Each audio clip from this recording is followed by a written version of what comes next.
Hello friend, हमारी आज की कहानी है बहन बनी शौतन। मैंने तुमसे कहा था ना, मीरा को बेवकूफ़ बनाकर शीशी में उतारना बहुत आसान है। तुम बेवजह डर रही थी। अब मीरा हमारे बच्चे को पालेगी और हम दोनों जीवन का आनंद उठाते रहेंगे। मीरा जो पानी पीने के लिए रसोई में आई थी, अपने पति की बात सुनकर स्तंभ रह गई। हाँ, तुम ठीक कह रहे हो। हमने कैसे दीदी को बेवकूफ़ बना दिया कि मेरा कुछ लोगों ने बलात्कार किया और अब मैं उन दरिंदों के बच्चे की माँ बनने वाली हूँ। डॉक्टर के अनुसार मेरा गर्भपात भी नहीं हो सकता, क्योंकि डॉक्टर के कथनानुसार यदि ऐसा किया तो मेरी जान को खतरा है।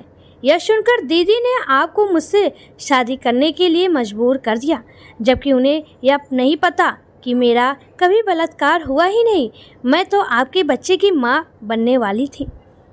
मुझे आपने अपने ऑफिस में नौकरी दिलाई और ऑफिस टूर के नाम पर हम लोग हर महीने 10 दिनों के लिए हनीमून पर जाते थे और हमारी बेचारी भोली भाली दीदी यह कभी समझ ही नहीं सकी कि हमारे बीच क्या चल रहा है। मीरा की छोटी बहन रूपा ने बेशर्मी से हंसते हुए कहा। अपने पति और बहन के विश्वासघात को सुनकर मीरा का पूरा शरीर शून्य पड़ गया। उसके सोचने समझने की शक्ति छीड़ हो गई। उसका मन चिल्लाने को कर रहा था। इतना बड़ा धोखा वह भी उसके पति और बहन के हाथों उसे मिला था। तभी मीरा को अपने पति की बात सुनाई।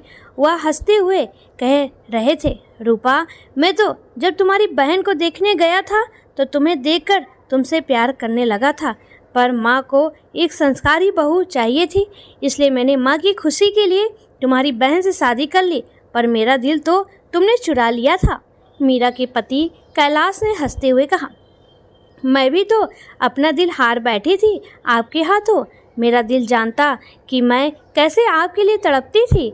आपकी बाहों में मैं दीदी को बर्दाश्त नहीं कर पाती थी, पर मैं कुछ कर भी नहीं सकती थी। दीदी आपकी पत्नी थी, उनका तो हक था। मैं आपसे दूर जल बिन मछली की तरह तड़पती रही। शायद मेरी तड़प देखकर ही ईश्वर को मुझ पर तरस आ गया और दीदी बीमार पड़ गई और आपने मुझे दीदी की सेवा करने के बहाने यहाँ बुला लिया। रूपा ने कैलाश की बाहों में सिमटते हुए कहा। आप ऐसे क्यों मुस्कुरा रहे हैं? तभी रूपा की आवाज़ मीरा को सुनाई दी। मेरी जान, मैं इसलिए मुस्कुरा रहा हूँ क्योंकि मैंने ही मीरा को ऐसी दवाएं देनी शुरू कर दी थी जिससे वह धीरे धीरे कमज़ोर हो जाए, और तुम्हें पता है उन्हीं दवाओं का बुरा असर मीरा के शरीर पर पड़ा, जिससे उसके अंदर माँ बनने की क्षमता नहीं रही। यह बात आज तक मेरे सिवा कोई नहीं जानता। कैलाश ने जहरीली हंसी हंसते हुए कहा। आप तो बहुत बड़े खिलाड़ी निकले। आपने सांप भी मार दिया और लाठी भी नहीं टूटी। रूपा ने बेहाई से हंसते हुए कहा। तुम्हें अपना बनाने के लिए मुझे कितने पापड़ बेलने पड़े, तुम्हें क्या पता? कैलाश ने हंसते हुए रूपा से कहा।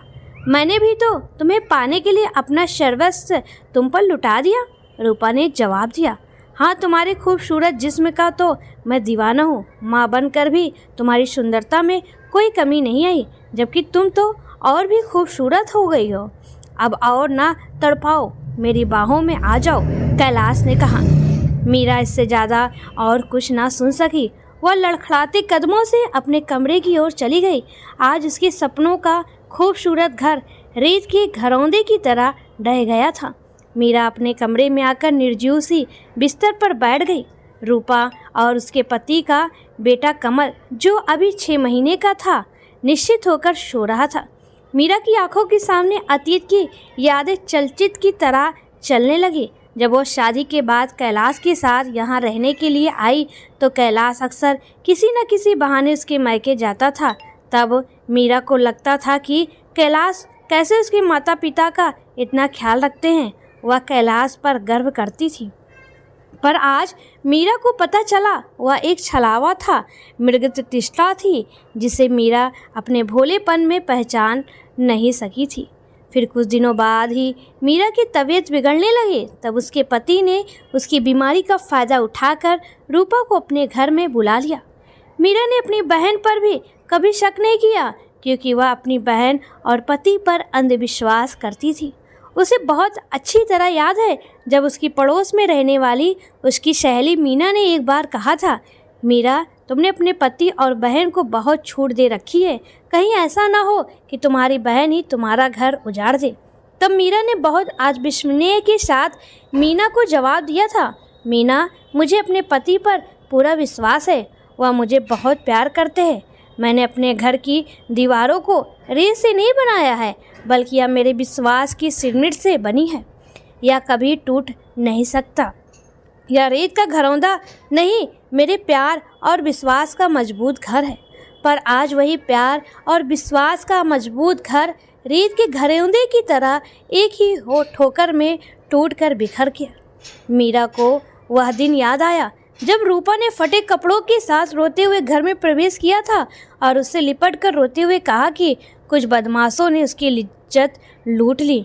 मीरा यह सुनकर कितनी दुखी हो गई थी, और जब रूपा ने उसे बताया कि उस पाप का अंकुर उसके गर्भ में पल रहा है और उसका गर्भपात भी नहीं हो सकता, तो यह सुनकर मीरा ने अपनी बहन की इज्जत बचाने के लिए अपने दिल पर पत्थर रख लिया और अपने पति का विवाह अपनी बहन से करा दिया और उसके बच्चे को अपने सीने से लगा लिया। बाहर वालों के सामने उसने यही जाहिर किया कि वह मां नहीं बन सकती, इसलिए उसने अपनी बहन का विवाह अपने पति से करा दिया, जिससे उनके खानदान की वंश बेल आगे बढ़ सके। परंतु आज अपने पति और बहन की बात सुनकर मीरा का प्यार और रिश्तों से विश्वास उड़ गया। उसकी आंखों से आंसुओं की धारा बह रही थी। मीरा बहुत देर तक रोती रही और कब उसे नींद आ गई उसे पता ही नहीं चला। सुबह बच्चे के रोने की आवाज़ सुनकर मीरा की नींद खुली। उसने बच्चे को रोने दिया और स्वयं बिस्तर से उठकर बाहर आ गई। उसने रसोई में जाकर अपने लिए चाय बनाई और सोफे पर बैठकर पीने लगी। बच्चे के रोने की आवाज़ सुनकर रूपा और कैलाश भी बाहर आ गए। उन्होंने मीरा को चाय पीते हुए देखा। उसकी बहन रूपा ने गुस्से में कहा, दीदी, मुन्ना रो रहा है और आप यहाँ चाय पी रही हैं। मैं तुम्हारे बच्चे की आया नहीं हूँ जो तुम मुझ पर हुक्म चला रही हो। तुम्हारा बच्चा है, तुम देखो। मीरा ने व्यंग्यात्मक मुस्कुराहट के साथ जवाब दिया। अपनी दीदी की बात सुनकर रूपा सकपका गई और कैलाश भी चौंक गए।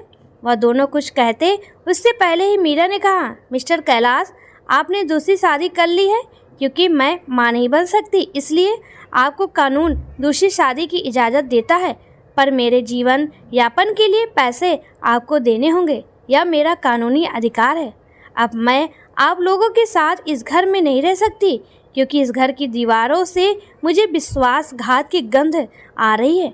मैं आज और अभी यह घर छोड़कर जा रही हूँ। वैसे मेरे इस फैसले से आप दोनों ने जान ही लिया होगा कि मैंने यह फैसला क्यों लिया है। तुम दोनों ने मेरी शराफत को मेरी कमजोरी समझने की भूल कर ली। मैं बेवकूफ़ नहीं हूँ। मैंने हमेशा से हर रिश्ते को दिल से निभाया है, दिमाग से नहीं। अब आज से मैं भी रिश्तों को दिमाग से निभाऊंगी। अभी मैं यहाँ से जा रही हूँ। मैंने जो तुमसे कहा है उसे कर देना, वरना मुझे अदालत का दरवाज़ा खटखटाना पड़ेगा। वैसे तुम दोनों मेरी आत्मा को तकलीफ़ देकर कभी सुखी नहीं रहोगे, यह मेरी बद्दुआ है। इस गुनाह के लिए तुम्हें ईश्वर भी कभी क्षमा नहीं करेंगे। मीरा ने गंभीर मुद्रा में कठोरता से कहा और अपने कमरे में चली गई। कुछ देर बाद जब वह बाहर आई तो उसके हाथ में अटैची थी। उसने एक नज़र अपने पति और बहन पर डाली। उनके चेहरों पर आश्चर्य और घबराहट के भाव दिखाई दे रहे थे। उनके चेहरे की घबराहट देखकर मीरा के चेहरे पर स्वाभिमान की चमक दिखाई दी। उसने बड़े आत्मविश्वास के साथ रेत के घरौंदे की दहलीज के बाहर अपने कदम बढ़ा दिए। कैलाश और रूपा मीरा को जाते हुए देखते रह गए। आज मीरा ने शादी के झूठे बंधन से मुक्ति पा ली थी। सच में दोस्तों, आज के ज़माने में किसी पर भी कोई भरोसा नहीं कर सकता, क्योंकि अपने ही सबसे ज़्यादा धोखा देते हैं। दोस्तों, आपको ये कहानी कैसी लगी प्लीज़ कमेंट में ज़रूर बताएं।